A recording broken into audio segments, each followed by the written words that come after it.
What's up, guys? Welcome into another episode of the Michigan Recruiting Report.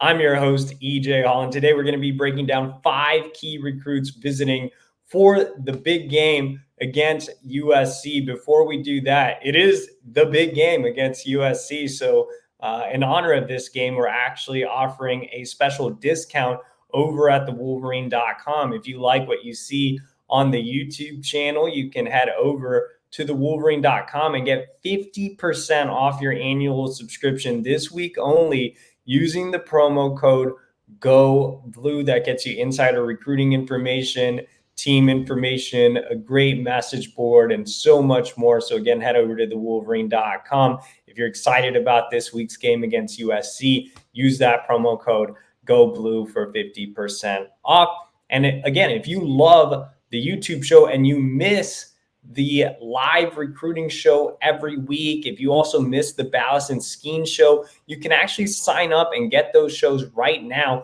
Become a YouTube member for $4.99 a month. Again, you get recruiting intel with me, you get that live show back, you get the Ballast and Skeen show back, all over at all right here. You don't even have to go to the Wolverine.com. You go right here to our YouTube channel, sign up, join that membership. It's only $4.99 a month. You get access to these shows, and they are ad-free. You don't have to hear about any companies or anything. It's completely ad-free, and we're planning to add some more cool things for our members. We already have some signups. So for those members watching, we definitely appreciate you.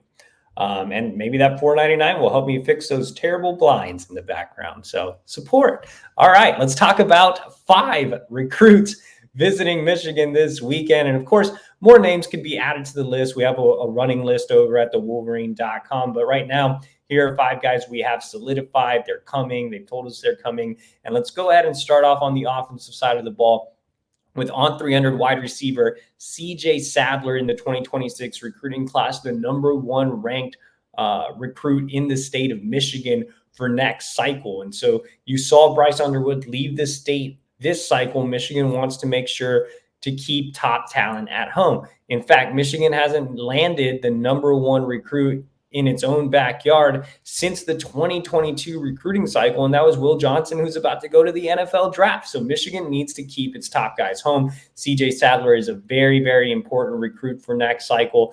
Dynamic slot receiver that can also play some DB, can return some kicks and punts. Super fast, electric with the ball in his hands, quick, can make guys miss in the open field.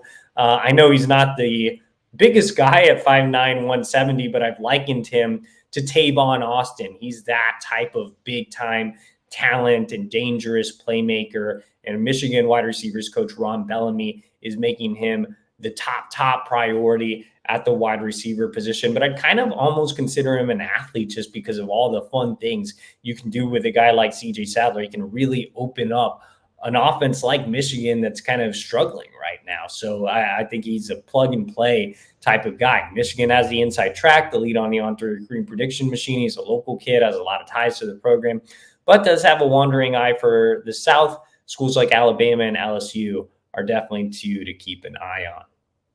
All right, let's go to the current class, the 2025 recruiting cycle, and talk about a current Michigan commit coming in. Top 100 tight end Andrew Olish. Now, we don't normally talk about the commits when we do these videos.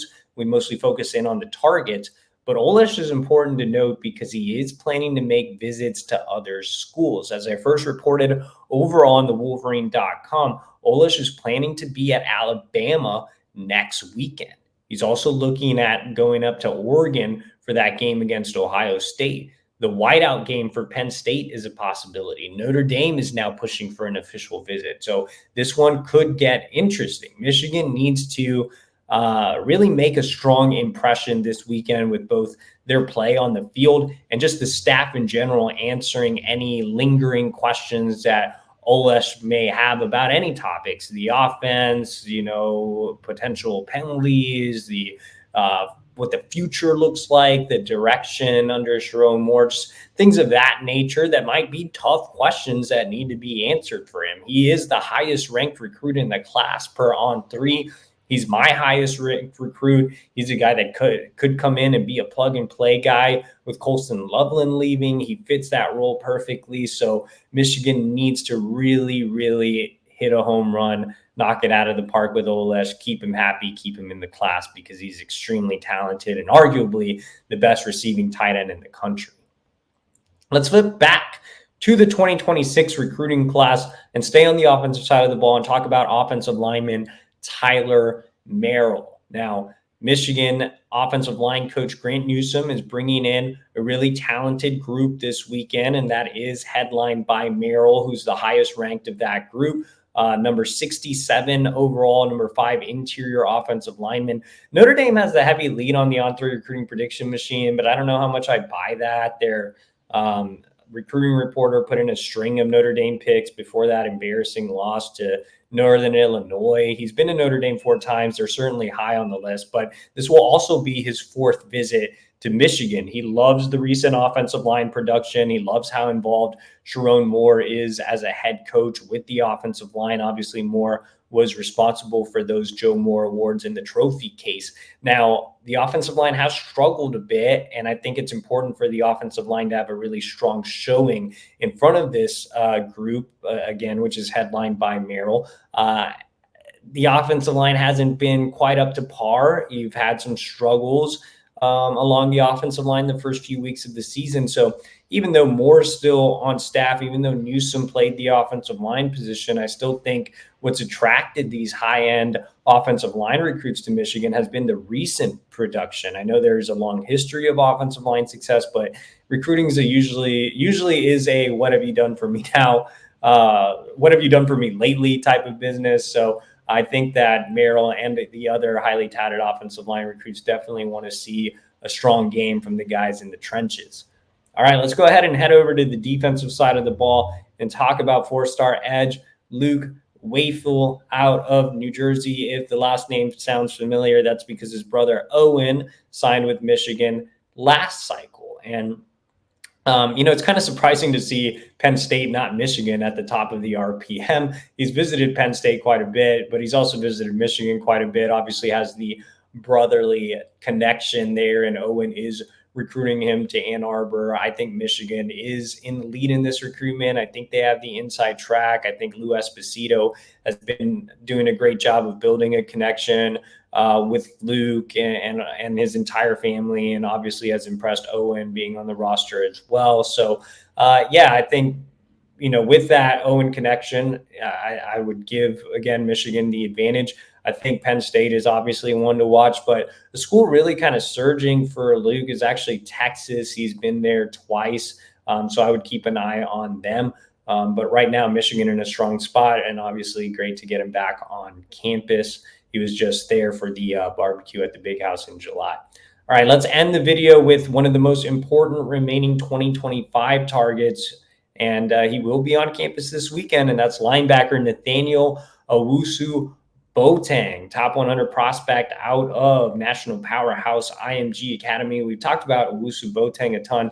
He released his top 6 schools this week. Not many surprises there. I think it's the same schools that have been at the top of his list. So, I know Wubang wants to have some fun, but no real reason to drop that graphic. We know who the top schools are here.